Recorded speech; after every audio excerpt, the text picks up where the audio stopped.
भूतनी aunty part 2। एक छोटा सा शहर था। शहर में थी एक कॉलोनी, नाम था भूतनवाड़ी। भूतनवाड़ी कॉलोनी की हर माँ डर के साए में जीती थी, क्योंकि भूतनवाड़ी के एक घर में एक बूढ़ी भूतनी जंगल से रहने आई थी, जो कॉलोनी के छोटे छोटे बच्चों को पकड़कर सताती थी और उन्हें खा जाती थी। भूतनी बूढ़ी थी लेकिन काले जादू में माहिर थी। वो किसी खूबसूरत आंटी का रूप ले लेती और मैदान में खेल रहे बच्चों के पास जाकर उन्हें बहला फुसलाकर अपने घर ले आती और फिर मार देती। चल बेटा मेरे घर चल, मैं तुम्हें रबड़ी खिलाती हूँ। बच्चा भी भूतनी की बातों में आ जाता और आंटी बनी भूतनी की उंगली पकड़कर उसके साथ चलने लगता। अपने घर में कदम रखते ही अचानक भूतनी का रूप बदल जाता और वो अपने असली रूप में आ जाती, जिसे देखकर बच्चा डर जाता। मम्मी बचाओ, छोड़ो मुझे, तुम आंटी नहीं भूतनी हो। भूतनी नहीं, भूतनी आंटी।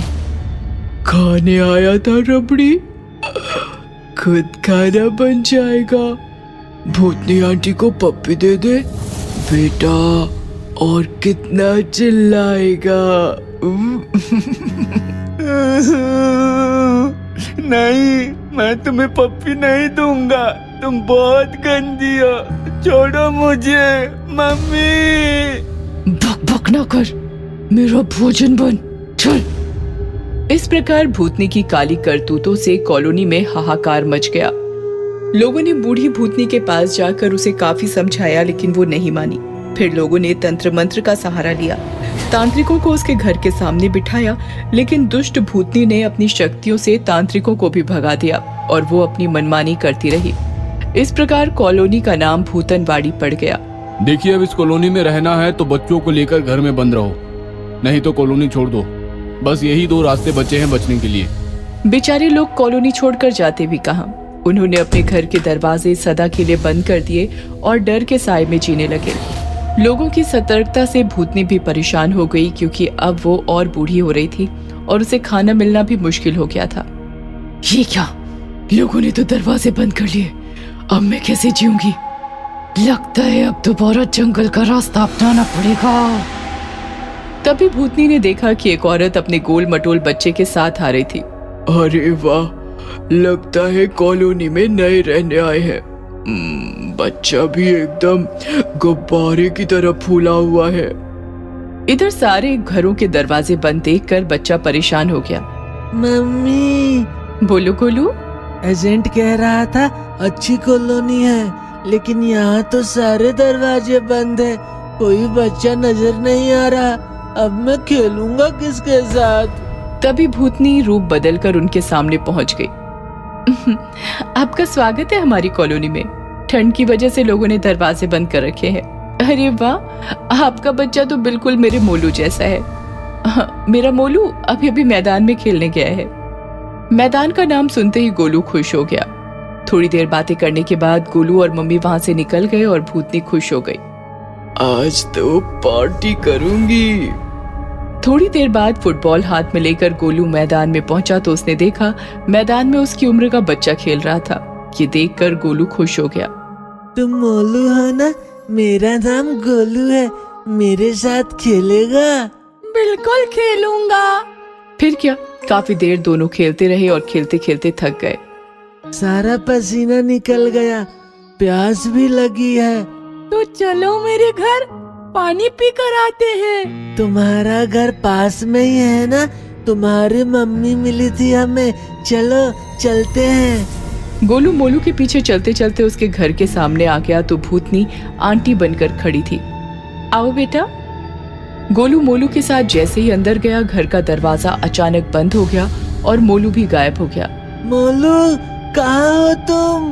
घर में आए गोलू, इसलिए भेजा मैंने नकली मोलू। भूतनी का खौफनाक रूप देखकर गोलू कांपने लगा। बचाओ, बचाओ मम्मी। पीने आया था पानी, अब मेरी प्यास मिटाएगा। भूतनी आंटी को पप्पी दे दे बेटा, और कितना चिल्लाएगा? प्लीज मुझे मत मारो, मैं अपनी मम्मी का इकलौता बच्चा हूँ। मम्मी का इकलौता बच्चा? जैसे हो गाजर कच्चा कच्चा, चप चप करके चबा जाऊं, हाथ लगा एक कच्चा बच्चा। ऐसा कहकर भूतनी गोलू की तरफ बढ़ने लगी और गोलू पीछे पीछे सरकने लगा। जैसे ही भूतनी ने गोलू को छुआ, उसे बिजली का तेज धक्का लगा और वो जलने लगी। ये मेरे साथ क्या हो रहा है? तभी गोलू की मम्मी वहां आई। बिल्कुल सही हो रहा है, तुम्हें क्या लगा मैंने तुम्हें पहचाना नहीं? तेरी जैसी सैकड़ों भूतनियां देखी हैं मैंने। मैं जल क्यों रही हूँ? क्योंकि गोलू के गले में उसकी दादी का दिया हुआ ताबीज है। तेरी जैसी हजारों भूतनियां एक होकर आए तो भी गोलू को छूते ही भस्म हो जाएगी, इतनी शक्ति है इस ताबीज में। चल गोलू। ऐसा कहकर मम्मी गोलू को लेकर निकल गई और भूतनी आंटी तड़प तड़प कर राख हो गई। फिर क्या, फिर तो कॉलोनी के सारे दरवाजे गोलू और उसकी मम्मी के स्वागत के लिए खुल गए। भूतिया ढाबा। नागपुर हाईवे से जय अपनी वाइफ मिथिला के साथ कार से जा रहा था। अचानक जय को एक ढाबा दिखता है। Mithila, stop the car, stop. क्या हुआ? वो देख ढाबा। मैंने बचपन में मम्मी पापा के साथ यहाँ एक बार खाना खाया था। न जाने कितने सालों से ये बंद पड़ा था, लगता है फिर से खुल गया है। चलो फिर खाना खा लेते हैं। मिथिला और जय ढाबे के अंदर जाते हैं। ढाबे के दो वेटर गणपत और संपत मिथिला और जय के पास आते हैं। क्या चाहिए आपको? तुम गणपत संपत हो ना? मुझे याद है तुम्हारा नाम, मैं बचपन में आता था। ऑर्डर बोलिए। सेव भाजी ले आओ। मिथिला, यहाँ की सेव भाजी बहुत फेमस है। गणपत और संपत किचन में जाते हैं।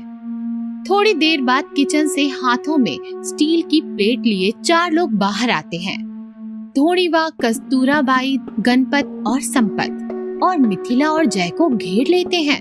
अरे कस्तूरबाई, तुम? और आप धोड़ीवा, राइट? मैं तुम सबको पहचानता हूँ यार। मुझे ये बताओ, इतने सालों से ये ढाबा बंद क्यों था?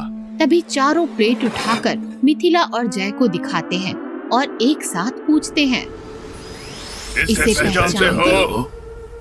प्लेट में एक आदमी की शक्ल दिख जाती है। मिथिला और जय चौंक जाते हैं और चारों की ओर देखते हैं तो चारों ही भूत बन जाते हैं। जय जय जय चलो यहाँ से, यहाँ कुछ गड़बड़ है। पहचानते हो इसे? नहीं पहचानता, पर तुम सबको हो क्या गया है यार?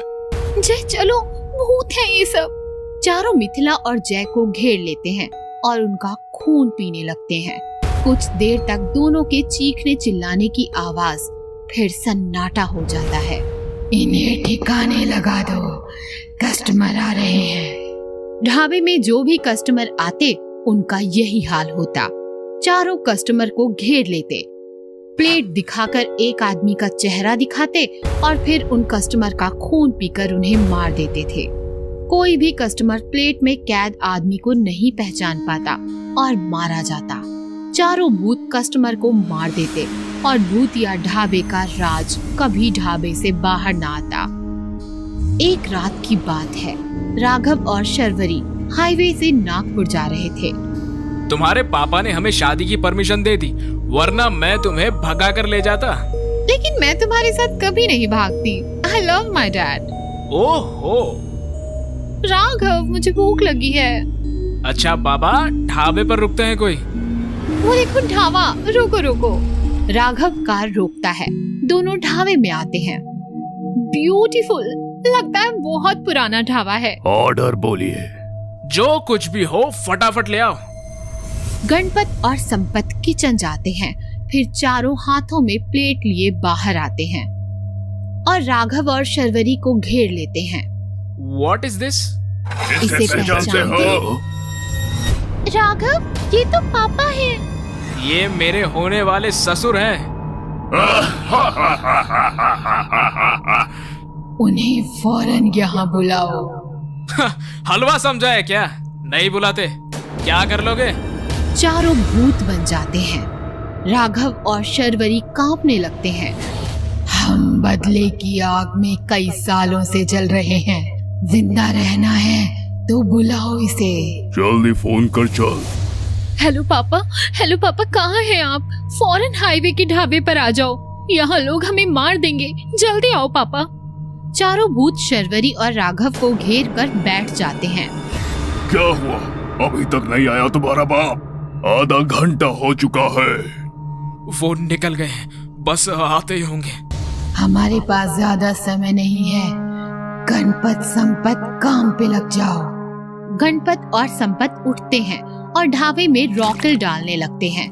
रॉकेल बहने लगता है। ये क्या कर रहे हो तुम लोग? प्लीज ऐसा मत कीजिए, वो आते ही होंगे। तो चुप रहे, हम हमारी तैयारी कर रहे हैं। कैसी तैयारी? तभी वहाँ शर्वरी का बाप आता है। शर्वरी अपने बाप को बिलक जाती है। पापा बचाओ हमें, यहाँ से ले चलो। बेटा रो मत, मैं आ गया हूँ ना। क्यों तात्या सेठ पहचाना? तात्या सेठ धोबिड़ा के पैर पर गिर जाता है। मुझे माफ कर दो, मुझसे भूल हो गई थी। मेरी बच्ची और दामाद को छोड़ दो, मैं तुम्हारे पैर पड़ता हूँ। छोड़ देंगे, पहले तू अपनी बेटी और दामाद को बता कि उस रात क्या हुआ था। कस्तूरा मुझे माफ कर, मैं शर्मिंदा हूँ। अपनी गंदी जबान से मेरा नाम ना ले। उठ और बता सच सच, उठता है कि खत्म कर दूं ने? क्या बात है पापा, क्या हुआ था उस रात? बेटा तब तू छोटी थी, मैं अपने दोस्तों के साथ रोज इस ढाबे में शराब पिया करता था, मस्ती किया करता था। एक रात मैंने शराब के नशे में इस कस्तूरा बाई पर।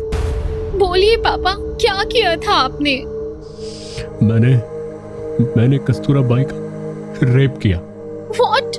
छी, घिन आ रही है मुझे आपसे। इतना ही नहीं, इसने एक और घिनौना काम किया था। इसने मुझे, मेरे गणपत संपत को बहुत मारा और राकेल डालकर हम तीनों को जिंदा जला दिया।